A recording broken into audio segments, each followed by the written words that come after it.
प्रणाम दोस्तों। स्वागत है आपका मेरे इस YouTube चैनल साहित्य सागर में। दोस्तों, आज मैं आपके लिए लेकर आई हूँ मालती जी जोशी की लिखी कहानी अपहरण। गाड़ी बड़ी देर से एक ही स्थान पर रुकी हुई थी। मैंने चादर से बाहर मुंह निकालकर देखा। सामने वाली बर्थ पर श्रीमान उढ़ंगे से बैठकर खिड़की के पार देख रहे थे। हालांकि ऐसे कंपार्टमेंट की खिड़कियों से बाहर का ज्यादा कुछ नजर नहीं आता। कौन सा स्टेशन है? मैंने उनिंदी आवाज से पूछा। शायद राउरकेला है। क्या? कितने जोर से चीख रही हो, सुनाई नहीं दिया क्या? सुनाई नहीं दिया तभी तो। भगवान, क्या तुम भी अपनी बुआ जी की तरह ऊंचा सुनने लगी हो? दया करना देवी जी, वो 4 दिन के लिए आई थी तो मेरा गला सूख गया था। तुम्हारे साथ तो मैं पागल हो जाऊंगा। ए आप है ना, मुझे एक अच्छा सा हेयरिंग एड लाकर देना, फिर कोई परेशानी नहीं होगी। फालतू शौक मत पालो। कहो तो मैं तुम्हारे लिए हीरे की एक जोड़ी टॉप्स और बनवा दूंगा, पर अपने कानों को सलामत रखो देवी। हम लोगों की चुहल शुरू हो गई थी। याद ही नहीं रहा कि हम लोग घर में नहीं, ट्रेन में हैं और इस समय रात के 3 बज रहे हैं। अपनी भूल का एहसास तब हुआ जब ऊपर लेटी महिला ने कंबल से मुंह निकालकर नीचे की ओर झांका। उस नीम अंधेरे में मैं उसके चेहरे के भाव तो नहीं पढ़ पाई, पर नींद में खलल पड़ने पर उसे जो कोफ्त हुई होगी उसका अंदाजा मुझे था। लोग इतना ढेर सारा किराया अपने आराम के लिए ही तो देते हैं। मेरी उम्र का लिहाज करके उसने कुछ कहा नहीं, पर उसका इस तरह नीचे झांकना ही काफी था। मैं चुपचाप करवट बदलकर लेट गई और चादर सिर तक खींच ली। इन्होंने एक दो बार कुछ कहना चाहा, पर मेरी ओर से जवाब न पाकर चुप हो गए। एक अरसे के बाद ट्रेन में बैठी हूँ। इस बीच ट्रेन के कायदे कानून लगभग भूल ही चुकी हूँ। आजकल ऐसा हो गया है कि पास में जाना हो तो कार से चले जाते हैं, लंबा सफर हो तो हवाई जहाज को ही तरजीह देते हैं। मुंबई से कलकत्ता, इतना लंबा सफर तो मैं ट्रेन से हरगिज न करती, पर बाल हटके आगे झुकना पड़ा।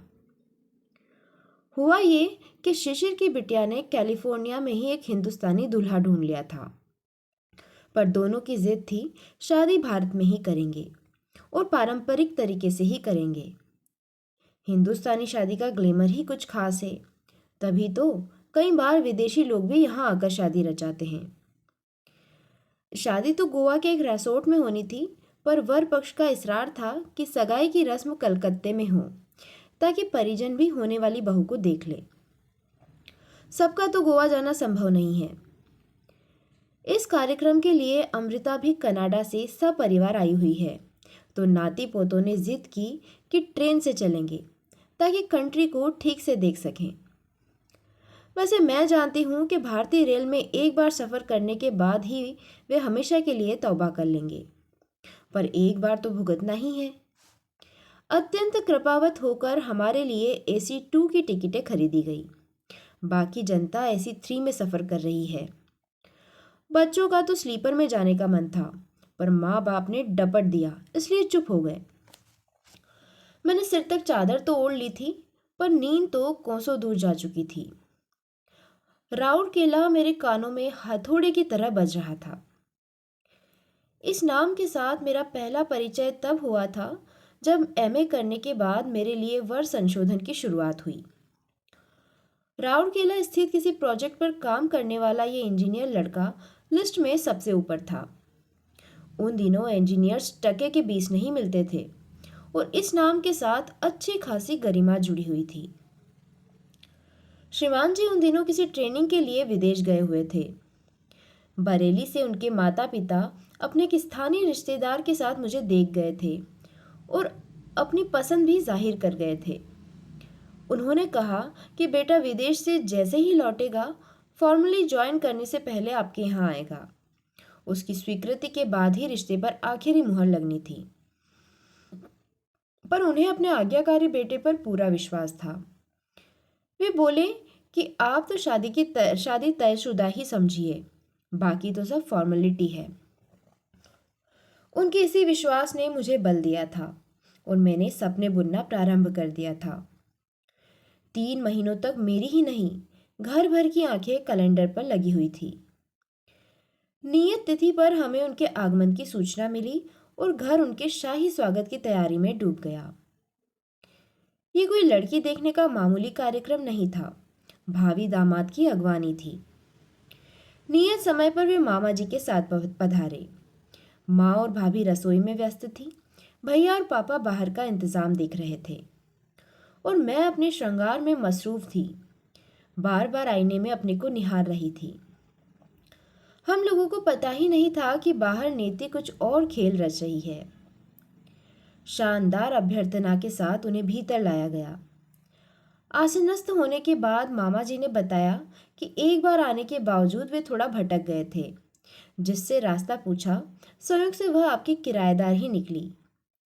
वही हमें गेट तक छोड़ गई। नाश्ते का शाही सरंजाम पूरा होने के बाद ही भाभी मुझे ड्राइंग रूम में लिवा ले गई। मैंने देखा, इस अभूतपूर्व स्वागत से उदासीन वह शख्स अनमनासा बैठा था। मुझे लगा शायद उन्हें मेरी प्रतीक्षा होगी। मैंने बाहर आने में जानबूझकर देर कर दी थी ताकि प्रतीक्षा की घड़ियों को लंबा खींचा जा सके। पर मेरे आने के बाद उन्होंने बस एक बार नजर उठाकर मेरी ओर देखा, फिर मेज पर पड़ी पत्रिकाएं पलटते रहे। मामा जी चूंकि एक बार आ चुके थे, थोड़ा परिचय था, इसलिए इधर उधर की बातें करते रहे। पर श्रीमान जी मुंह में दही जमाए बैठे रहे। भैया को लगा कि लड़का फॉरेन रिटर्न है। ऐसे बोझिल वातावरण में उसे घुटन महसूस हो रही होगी। उन्होंने कहा कि आप दोनों थोड़ा टेरेस पर बैठ लो या चाहो तो कार में शहर का एक चक्कर लगा लो। पापा की अनुमति लिए बिना ही भैया ने यह दुस्साहस कर डाला था, पर उनका यह वार भी खाली गया। दूल्हे राजा ने अपना मौन व्रत नहीं तोड़ा तो नहीं ही तोड़ा। थोड़ी निराशा तो हुई, लगा मेरा सारा श्रृंगार व्यर्थ हो गया। बंदे ने आंख उठाकर देखा भी नहीं, पर माँ पापा बड़े खुश थे। कह रहे थे, संस्कारवान लड़का है, उसे अभी नए जमाने की हवा नहीं लगी है। हमें तो लगता है माँ बाप ने ढेल कर भेजा होगा, क्योंकि उन्हें पहले से ही विश्वास था कि उनकी पसंद ही उसकी पसंद होगी। उसके बाद शुरू हुई लंबी प्रतीक्षा। लंबी इसलिए कि उन लोगों ने जवाब देने में बहुत देर लगा दी। सच तो यह है कि जवाब उन्होंने अपनी ओर से दिया ही नहीं। उनकी लंबी चुप्पी से परेशान होकर पापा ने ही स्थानीय प्रतिनिधि से मामा जी को फोन लगाया था। मामा जी ने पहले तो ढेर सारी क्षमा याचना की, फिर प्रिय भांजे को जमकर गालियां दी। बताया कि नालायक उसी लड़की पर रीझ गया है जो गेट तक छोड़ने आई थी, उसी के साथ शादी की जिद किए हुए हैं। जबकि हम लोग तो ये भी नहीं जानते कि वे लोग कौन हैं, किस जाति के हैं, लड़की के पिता क्या करते हैं। हम लोग तो जैसे आसमान से गिरे। मधुरा इतनी सुंदर है, इस दृष्टि से तो उसे कभी देखा ही नहीं था। इतना भर जानते हैं कि पीछे आउट हाउस में रहने वाले शर्मा जी की 5 बेटियों में वह तीसरे नंबर की है। दोनों बड़ी बेटियों की शादी हो चुकी है और बकौल माँ के उन दोनों की शादी के बाद शर्मा जी एकदम झुंझुना खोखले हो गए हैं। अपने कॉलेज की फीस जुटाने के लिए मधुरा को ट्यूशन लेनी पड़ रही है और शाम भी वह बच्चों को पढ़ाने ही जा रही थी। इस वज्रपात के बाद माँ ने कहनी अनकही सब कह डाली। भैया ने राउर केला वाले को चुन चुनकर गालियां दी, पर पापा संत आदमी थे। उन्होंने माँ को डांटा और कहा कि उन लोगों को क्यों कोसती हो, वे तो उन लोगों के दरवाजे गए नहीं थे। शर्मा जी की इतनी औकात ही नहीं है। वो लड़की भी बेचारी अपने रास्ते जा रही थी, ये तो संयोग ही था कि उनकी नजरों में चढ़ गई। पापा इतना कहकर ही नहीं रुके। उन्होंने शर्मा जी को बुलवा भेजा और सारी बात बताई। शर्मा जी बेचारे पापा के चरणों में गिर पड़े और बार बार माफी मांगने लगे। पापा बोले, पंडित जी, आप काहे की माफी मांग रहे हैं? आपने किया क्या है? और हम लोगों के किए होता भी क्या है? ये तो सब विधि विधि लिखित हो रहा है। हम लोग नाहक ही बेटियों को कोसते हैं। हर बेटी अपना भाग्य लिखा कर लाती है। आपकी बेटी यही घर वर लिखा कर लाई थी। वहाँ तक तो आप कभी जा ही नहीं पाते, इसलिए ईश्वर ने हमें माध्यम बनाया है। अब रोना धोना छोड़िए और बेटी के ब्याह की तैयारी कीजिए। ऐसे रिश्ते रोज रोज नहीं मिलते। मैं सुनीला बिटिया का घोर अपराधी हूँ। इस पाप से कैसे उबर पाऊंगा? आपने कोई अपराध नहीं किया है। रही सुनीला की बात, तो उसके भाग्य में इससे भी ऊंचा घरवर होगा, तभी तो यहाँ बात नहीं बनी। पापा के लाख सौजन्य के बावजूद वे लोग अपराध बोध से मुक्त नहीं हो सके और कुछ ही दिनों में घर छोड़कर दूसरी जगह चले गए। उस घटना के बाद मधुरा तो हमारे सामने पड़ी ही नहीं। जाते समय उसके माता पिता विदा लेने आए थे, पर वो कहीं नजर नहीं आई। यथा समय वो विवाह भी हो गया। सुना कि वर पक्ष ने ही सारा खर्च उठाया था।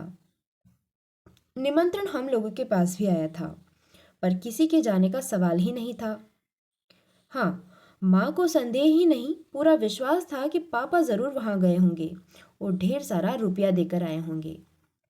उसके बाद कई कई दिन तक मेरा हंसना बोलना, घूमना फिरना सब बंद हो गया।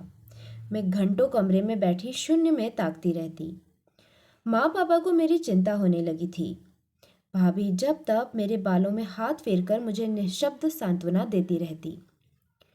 आखिर एक दिन भैया के सब्र का बांध टूट गया। चीख कर बोले, तुम इस तरह बिहेव क्यों कर रही हो? ये कोई तुम्हारी लव मैरिज तो थी नहीं। Cheer up. ऐसे दर्जन भर लड़के लाकर मैं तुम्हारे सामने खड़ा कर दूंगा, लेकिन इससे पहले अपने आप को संभालो। तुम्हारी शक्ल पर ऐसे 12 बज रहे हैं मानो बड़ा भारी प्रेम भंग हो गया हो। प्रेम भंग न सही, पर मेरा बड़ा भारी मान भंग तो हुआ ही था, वो भी एक मामूली हस्ती द्वारा। एक नाचीज सी लड़की मेरे रूप गुण विद्या वैभव सबको धता बताकर मेरे नियोजित वर को हरण करके ले गई थी और मैं कुछ नहीं कर पाई थी। अपमान की आंख से सुलग उठी थी मैं और लग रहा था कि मैं भीतर ही भीतर एक दिन शरण हो जाऊंगी। यह ज्वालामुखी शादी के बाद पति के चंदन स्पर्श से ही शांत हो पाया था। पापा का वचन सत्य साबित हुआ था। मेरे भाग्य में उससे कई गुना अच्छा घरवर मिला था। सुंदर, संपन्न, सुशील, सुसंस्कृत, सुशिक्षित। विशेषणों की कतार लगाई जा सकती थी। उसके बाद जिंदगी ने कभी शिकायत का मौका नहीं दिया। संतति, संपत्ति, मान सम्मान, शोहरत सब कुछ मिल गया था। पति के साथ आधी दुनिया घूम ली थी मैंने। अब भी साल के आधे दिन विदेश में ही कटते हैं। बेटा यूएसए में है, बेटी कनाडा में। मुंबई में 4 बेडरूम वाला फ्लैट है। नासिक के पास अपना फार्म हाउस है। सुख और किसे कहते हैं? फिर उस शहर का नाम सुनते ही मन में मरोड़ सी क्यों उठी है? जिस शख्स की शक्ल तक मुझे याद नहीं, उसकी याद में इतनी तड़प क्यों है? जिस अध्याय को मैंने जीवन की किताब से फाड़कर फेंक दिया था, वह अपने समूचे विद्रूप के साथ मेरे सामने फिर से क्यों खड़ा हो गया है? बुझे हुए शोलों में फिर से यह दहक कैसी? नहीं, ये किसी की याद नहीं है। ये तो अपमान की आंच है जो कभी बुझी ही नहीं थी, बस राख के नीचे दबी पड़ी थी। मधुरा, तूने मेरी अस्मिता को ठोकर मारी थी। मैं तुम्हें कभी माफ नहीं कर सकती। दोस्तों, कहानी यहीं समाप्त होती है। कहानी आपको कैसी लगी मुझे कमेंट बॉक्स में लिखकर ज़रूर भेजिए। और दोस्तों, अगर मेरे द्वारा सुनाई गई कहानी आपको पसंद आ रही है तो प्लीज़ मेरे चैनल को सब्सक्राइब कीजिए, अपने दोस्तों तथा परिचितों में शेयर भी कीजिए। आपका बहुत बहुत धन्यवाद।